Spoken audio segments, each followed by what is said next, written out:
Late afternoon on the northern frontier, the light is already going.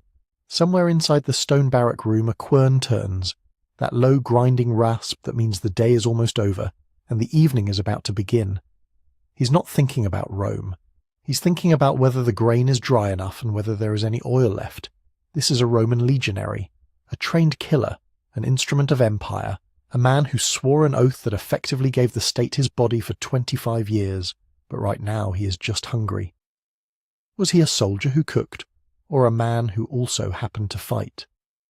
Chapter 1. The Man Before the Armour.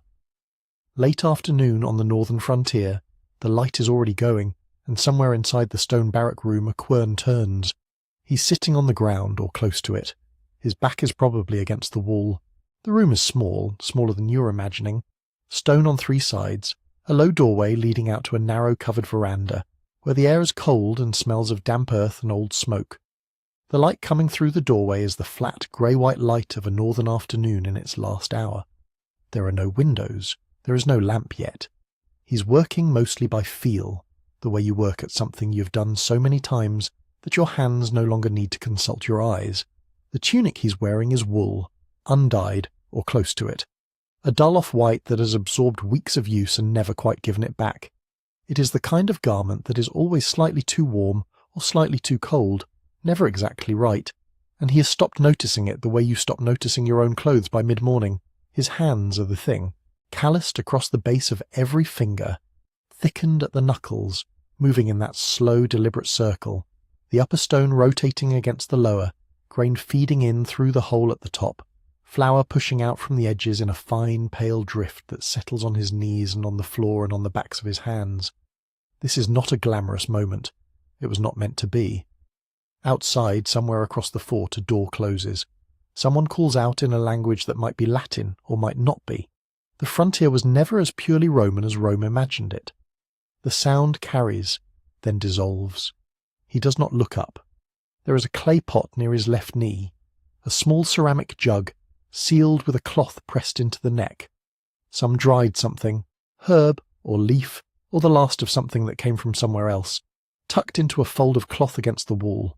These are his ingredients, not lavish, not quite meagre, just the specific finite materials of one man's evening, arranged in the way a person arranges things when they have learned through long repetition exactly how much space they need and exactly what they're going to do.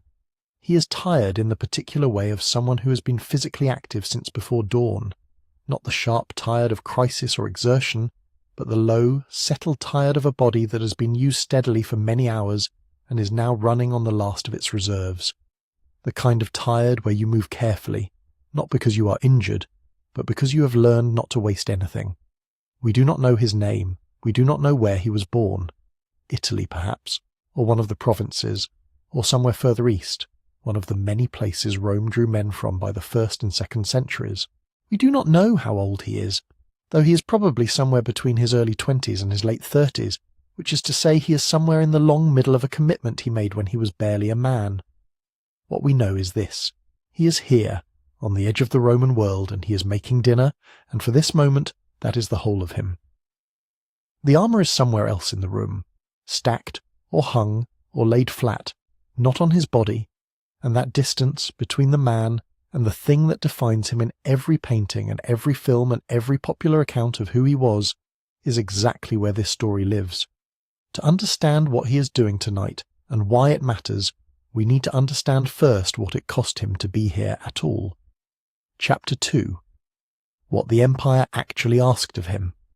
Before we watch him cook, we need to understand what it cost him to be here. Not in blood, not yet, but in years and in coin he never quite held. He enlisted somewhere between the ages of 17 and 20. That is the documented window, the age range at which Rome preferred to take its men, young enough to be shaped, old enough to be useful. On the day he signed, he swore an oath called the Sacramentum, to the emperor, to the standards, to the legion, and that oath converted him, legally and practically, into something the Roman state owned for the next 25 years. Not metaphorically, 25 years. If he enlisted at 18, he would not complete his service until his early 40s, assuming no wars extended the term, assuming he survived. In exchange for those years, Rome paid him a salary called the stipendium. Under Augustus, that figure was set at 225 denarii per year. By the reign of Domitian, toward the end of the 1st century, it had risen to 300. A meaningful increase, not a generous one. The number sounds reasonable until you learn what happened to it next. Before any coin reached his hand, the deductions began. Food, clothing, weapons and equipment, animal fodder if applicable. The cost of his own upkeep, extracted automatically and institutionally. Roughly 2/3 of his stipendium disappeared this way. What he actually received in cash, the money he could spend, save, gamble, or send home, was closer to 1/3 of the figure Rome listed as his wage. He was, in the most precise sense, paying for the privilege of his own service. This is not so different from systems that exist today. The gap between a stated salary and what arrives in your hand after deductions is something most working people understand immediately. The mechanism is ancient, the feeling is not. His centurion, the officer commanding his century of 80 men, who carried a vine rod and held the legal authority to beat him with it, earned at minimum 5 times the basic legionary wage. Senior centurions earned considerably more. The gulf between them was structural, deliberate, and nearly impossible to close. A common soldier could theoretically rise through the ranks, and some did. But the centurionate was the ceiling most men never reached, and everything above it was a different world entirely. Against civilian life the comparison shifts. A farm labourer could potentially earn a comparable daily rate. The difference was certainty. The farmer's wage depended on season, weather, and the landowner's goodwill. The soldier's wage was guaranteed. Every single day of those 25 years, paid reliably, predictably, always. In a world where economic precarity was the default condition of most lives, that reliability was worth something real, and at the end of it, if he reached the end of it, there was a discharge bonus of 3,000 denarii, the missio honesta, an honourable release, and a lump sum representing 10 years of gross salary paid at once, enough to buy land, to establish a family, to build something permanent. It was the carrot at the end of a very long road, and Rome was careful to keep it visible. He knew all of this. He had always known it. He agreed to it when he was barely old enough to understand what 25 years actually meant in the body. Tonight, the grain he is about to grind was issued to him earlier in the week, and its cost has already been taken. Chapter 3. The Grain and the Grind. The most important tool he owned tonight was not his sword. It was a small, heavy stone disc that he carried everywhere he went. The quern.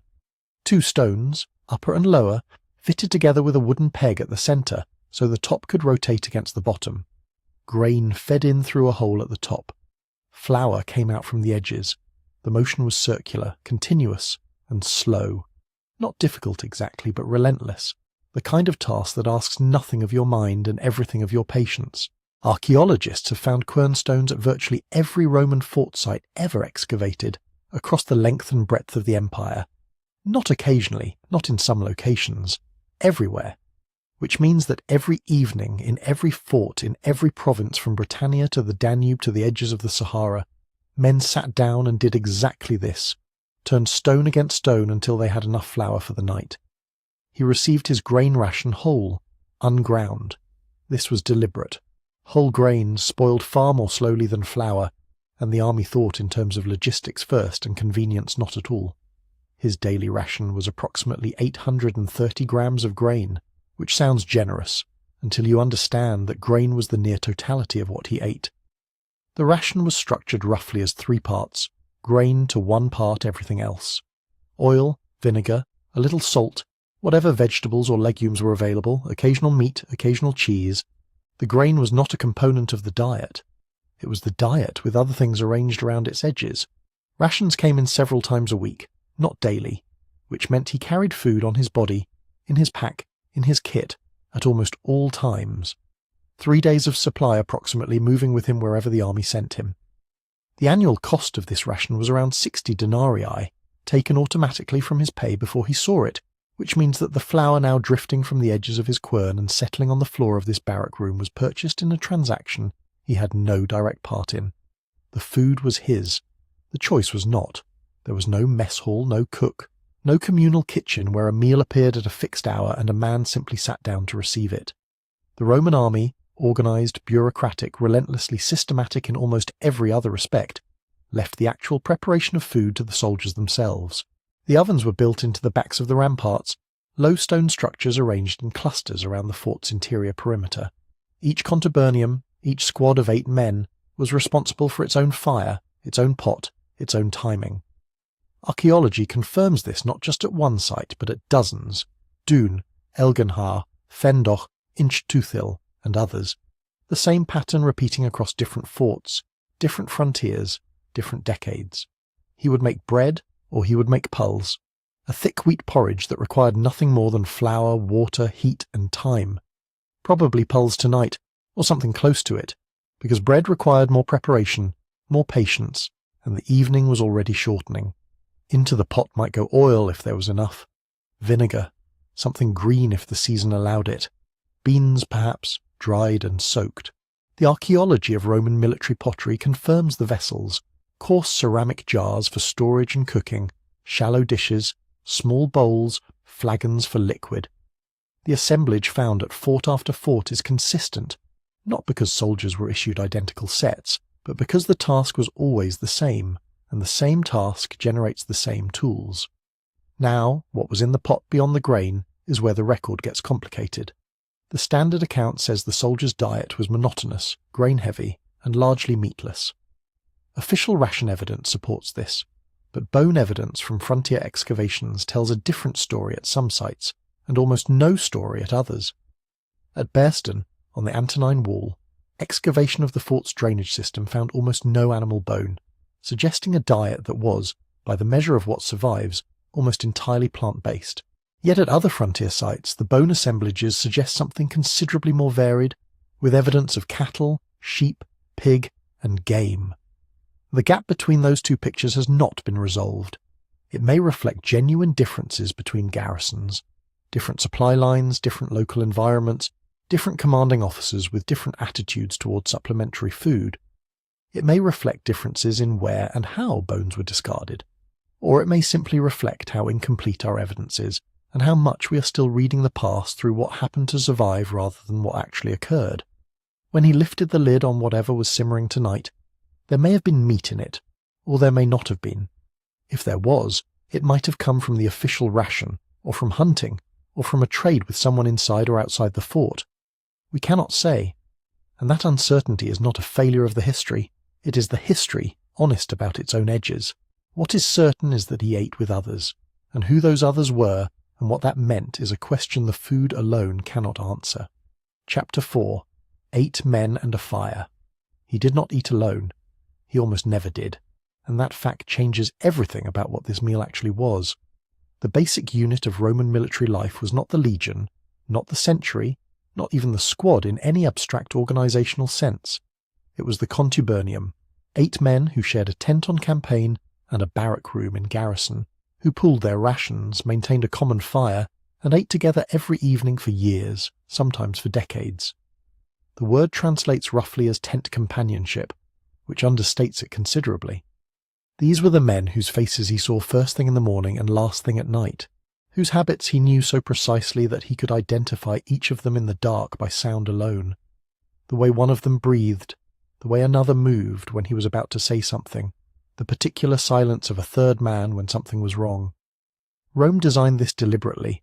The army understood, with the cold clarity of an institution that had been refining itself for centuries, that men fight harder for the person beside them than for any abstract cause. Shared food was part of that engineering. The evening meal was not merely nutrition, it was the daily renewal of a bond that Rome needed to remain intact when the situation became dangerous. You ate together so that you would stand together. The intimacy was real. The purpose behind it was entirely functional. This is not so far from things we recognise. Anyone who has shared a workplace, a dormitory, a household with the same people for long enough, knows that intimacy and friction become inseparable. You know each other too well for pretense and not well enough some days for patience. There would have been complaints about the food. There are always complaints about the food in every military in every era, and arguments about whose turn it was to grind, and long evenings of silence that were comfortable, and long evenings of silence that were not. The fire was the centre of it. The pot was the excuse. 8 men in a room that measured perhaps 4 meters by 5. Stone walls, a low ceiling, the smell of wool and smoke and bodies, and the particular staleness of a space without ventilation that people have been living in through a long winter. Personal gear hung or stacked along the walls. The quern in the corner, someone's sandal needing repair left near the door. This was the texture of his domestic life, such as it was. Not private, never private. Every moment of rest and recovery conducted in the company of 7 other people who were as tired as he was. And then there is the question that the official record declines to answer cleanly. Rome was explicit on the matter of marriage. Below the rank of centurion, soldiers were not permitted to marry. The prohibition was formal, institutional, consistent across the early and high imperial periods. Rome had its reasons. A married soldier had obligations that competed with his oath, had people he might choose over the mission, had routes that made him harder to move. The ban was not arbitrary, it was structural. But epitaph evidence from frontier postings tells a different story, quietly and in aggregate. Over 60% of soldiers stationed on the frontiers appear to have formed lasting relationships with local women, not affairs, not casual arrangements, but partnerships that lasted years, that produced children, that were treated by everyone involved as marriages in every meaningful sense except the legal one. At Vindolanda, excavation of the fort's drainage system recovered hairpins and children's first teeth, lost in the bathhouse and swept into the drain.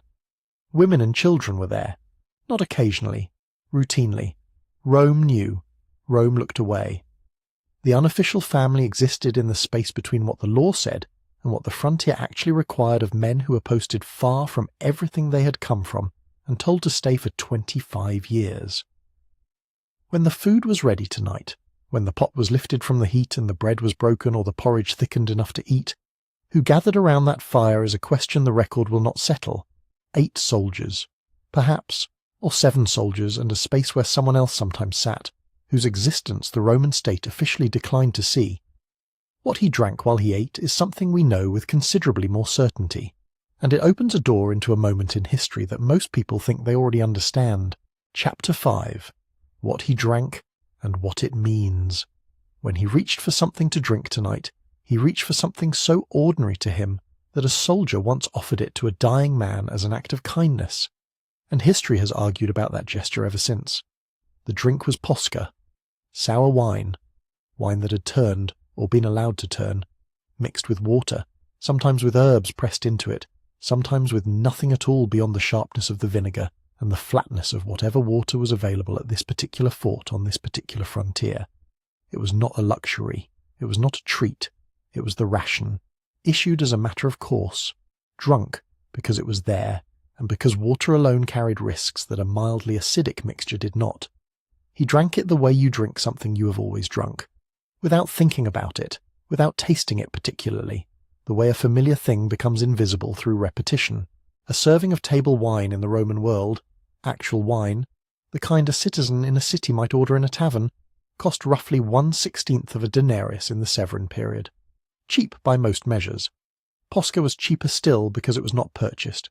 It was simply part of what he was given, part of the ration package whose cost had already been extracted from his pay before he ever saw it. He did not choose posca the way a man chooses a drink. He inhabited it, the way you inhabit the conditions of your own life. Now consider what that drink meant outside this barrack room. At a hill outside Jerusalem, sometime in the early 1st century, a soldier standing guard at an execution offered a dying man something to drink. The Gospels record the moment. For centuries it has been read as mockery. But what the soldier almost certainly offered was posca, his own ration, the thing in his flask, the thing he drank every day. He gave a dying man the most ordinary comfort he possessed. Whether that was kindness, or simply habit extended without reflection, the record cannot say. For this soldier, standing at an execution on a routine afternoon, those two things may not have been entirely separate. The frontier did other things to a soldier's relationship with the familiar. Soldiers posted to Gaul and Germania drank beer. Rome had a clear cultural position on beer. It was a barbarian drink, a marker of exactly the kind of uncivilized life that Roman civilization defined itself against. And yet, the soldiers drank it. Because it was there. Because the frontier was cold, and the posca ran out and the local population made beer, and eventually the cultural certainty you carried from home begins to soften at its edges when you have been away long enough. And then there is the pepper, a writing tablet recovered from Vindolanda, the fort just south of Hadrian's Wall in northern Britain, records a transaction so mundane that its strangeness takes a moment to arrive. Pepper, 2 denarii, a soldier, stationed at the furthest northwestern edge of the Roman world, buying pepper that had been imported from Asia. The spice had travelled thousands of miles, grown somewhere in southern India, traded across the Indian Ocean, moved through Egyptian ports, carried along Roman roads, and arrived here in this cold northern fort, recorded in 2 words on a thin wooden tablet as if it were the most unremarkable thing in the world. It is not unremarkable. It is a supply chain of extraordinary complexity, compressed into a dinner seasoning. It is also, possibly, homesickness made practical, a man reaching for a familiar taste in an unfamiliar place, spending 2 denarii to make tonight's meal feel slightly less like exile. He was far from the centre of everything. The drink in his cup, the spice in his pot, the beer he may have accepted from a local, all of it speaks to a life lived at the edge of the world Rome claimed to own, sustained by small familiarities and institutional rations in roughly equal measure.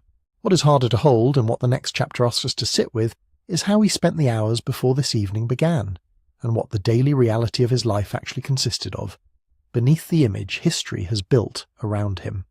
Chapter 6. The Soldier Who Wasn't Fighting. Here is the fact that changes everything, and that almost every account of Roman military life quietly omits.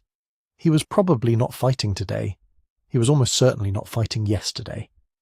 There is a reasonable chance he has not fought in months, or longer, and depending on when and where in the imperial period we find him, it is possible he will go years between significant engagements, if he encounters them at all.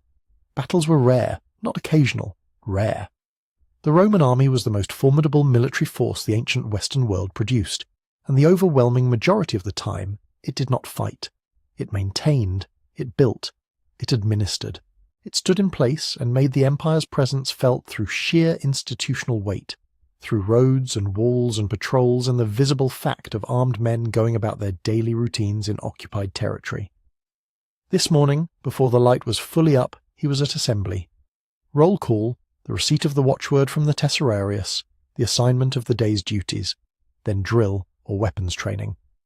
The Romans trained constantly and deliberately, with practice weapons made heavier than the real ones to build a kind of muscle memory that does not require thinking in the moment it is needed. Then labour, road maintenance perhaps, or work on the fort's walls, or an escort duty that meant walking a specific route at a specific pace for several hours and returning. The Roman military bureaucracy recorded all of it. Duty rosters survive from Egypt that show exactly this kind of day, mapped out in a century's worth of assignments, a ledger of ordinary work that reads less like a military record and more like a shift rota. He was a builder as much as a fighter. The roads that crossed the empire, the ones that made trade and communication and military movement possible across thousands of miles, were built by legionaries, not by civilian contractors, not by slaves alone, but by soldiers, with their tools and their training and their capacity for sustained organized labor applied to stone and earth and timber. The fort he is sitting in tonight, with its stone walls and its rampart ovens and its drainage system, was almost certainly constructed in significant part by the men who then lived in it. He built his own world and then inhabited it. The Roman army understood something about human endurance that tends to get lost in the more dramatic accounts of legionary life. Keeping men busy was not merely discipline. It was survival, psychological and institutional. An idle army deteriorated, so the days were structured, filled, accounted for. Every hour had an assignment. The tesserarius knew where every man was. The duty roster moved through guard rotations, training sessions, maintenance tasks, administrative duties, and personal time in a cycle that repeated with enough variation to prevent complete deadness and enough consistency to maintain the habit of obedience. What this means, and this is the reframing the image of the Roman soldier almost never allows, is that the man sitting in the barrack room tonight turning his quern and waiting for his pot to heat is not resting from his real life. This is his real life. The grinding and the cooking and the maintenance and the long unglamorous days of structured labour. This is what soldiering actually consisted of most days for most men. The violence was latent, always present as training and potential and institutional purpose, but it was not the daily texture of his existence. The daily texture was this: routine, repetition. The particular endurance required not of combat but of years. The discomfort of recognizing him, the strangeness of seeing yourself in a Roman legionary, is therefore not a trick of perspective or a failure of historical distance. It is accurate. His working life was structured, bureaucratically managed, physically demanding, and mostly unglamorous. He was tired at the end of it. He made dinner. The recognition is real, but we should be careful about what we do with it. Chapter 7. The weight of what he carried. But we should be careful, because the comfort of recognizing him is exactly where this story gets complicated. Everything we have observed tonight is true. The exhaustion is real. The routine is real. The communal meal, the sour drink, the grinding tedium of the quern, all of it is recognizable, and the recognition is not wrong. But recognition is not the same as understanding, and familiarity pursued without resistance has a way of becoming its own distortion. He was not a modern man in ancient clothing. The institutional world he lived inside, the one that structured his days, deducted his pay, and engineered his friendships, was also a world that required, trained, and normalized the capacity to kill on command, not as a last resort, as the baseline purpose of everything he did. The drill, the formations, the muscle memory built over years, all of it existed so that when the order came, the body would act before the mind could complicate the matter. Rome did not ask him whether he found this troubling. The question would not have made sense inside the world he inhabited. He lived alongside enslaved people, men, women, and children, some of whom travelled with the army on campaign, and this was not a source of tension for him. It was a condition of the world, as unremarkable as the stone walls of his barrack room. The conquest that had placed him on this frontier had arrived through violence applied at enormous scale across generations. He was both its product and one of its ongoing instruments. None of this was, for him, in conflict with the meal. That is what the familiarity almost conceals. We feel the distance collapse, the tired man, the simple food, the fire, and into that collapse we bring our own framework. The assumption that a person who does ordinary human things must feel some tension between those things and the violence their institution requires. He almost certainly did not. He had been inside this system since he was barely 20, and the system had made duty and humanity continuous, not competing. The enslaved person who may have been present tonight, carrying water, tending a fire, occupying the background of a scene we have been describing as intimate, does not appear in the warm account of the evening meal. They rarely appear in any account. Their labour was absorbed into the texture of the world so completely that it left almost no individual trace. We know they were there from aggregate evidence. But they have no names in this story. The soldier probably did not experience that as a gap. We are the ones who feel it. He is not a monster. He is not a hero. He is a man who ground his grain and made his dinner, and lived, with apparent equanimity, inside a system of extraordinary violence that he did not design, did not question, and did not, in any way we can recover, experience as a contradiction. That is not a comfortable thing to sit with, and the fire is almost ready to go out. Chapter 8. The fire goes out. Eventually the fire burned down, and he would have watched it go, the way tired people have always watched fires go. Not with any particular feeling, probably. Not with reflection or melancholy or the kind of conscious awareness of a moment that we tend to assign to people when we write about them from a distance of 2,000 years. He watched it the way you watch something that is ending when you're too tired to do anything about it and too comfortable to move. The embers contracting, the light going orange, then dim, then the particular dark red that means there is still heat but no more flame. The room getting colder by degrees so gradual you do not notice each one, only the accumulated result. The pot was empty, or close to it. The quern was in its place against the wall. The ceramic jug with the cloth pressed into its neck was set aside. Whatever the evening had contained, whoever had shared it, whatever had been in the pot, however the hours between the end of his duties and the beginning of the night watch had been spent, was now finishing. The day was becoming the night, which was not rest for everyone. The watch rotations would begin. Someone in this contubernium, or the next, would be given a torch and a section of the perimeter to walk in the cold. The camp gates were already shut. The watchword had already been distributed. The fort continued its institutional functions regardless of who was tired and who had eaten and who was watching a fire go out. He would sleep on a thin mattress, on a wooden platform or on straw, in a room with 7 other men, or perhaps not 7, perhaps fewer if the posting was undermanned, if someone was on duty, if someone was sick, if someone was, for reasons the record declines to specify, elsewhere. The room would smell of everything rooms smell of when people have been living in them through a long season without adequate ventilation. In the morning the buccina would sound before the light, and he would fold his gear and dress and present himself at assembly and receive the day's assignment, and the cycle would begin again. This is what most of his life was. Not the battle, not the triumph, not the moment of violence that his training was designed to produce, and that history, when it remembers him at all, tends to place at the centre of his existence. This, the fire going out, the cold coming in, the particular quality of tiredness that is not dramatic, that does not ask for anything, that simply is. We have spent this time watching him, watching his hands on the quern, watching the pot on the heat, watching him drink something sour from a clay cup in a stone room at the edge of the Roman world, and the watching has made him familiar. That familiarity is genuine. It is not a mistake or a projection or a sentimental error. The tiredness is real. The routine is real. The small human negotiations of the evening are real. But we should leave him here without deciding what that familiarity means, whether it closes the distance between his world and ours, or whether it simply makes us more comfortable with a distance that has not actually closed at all.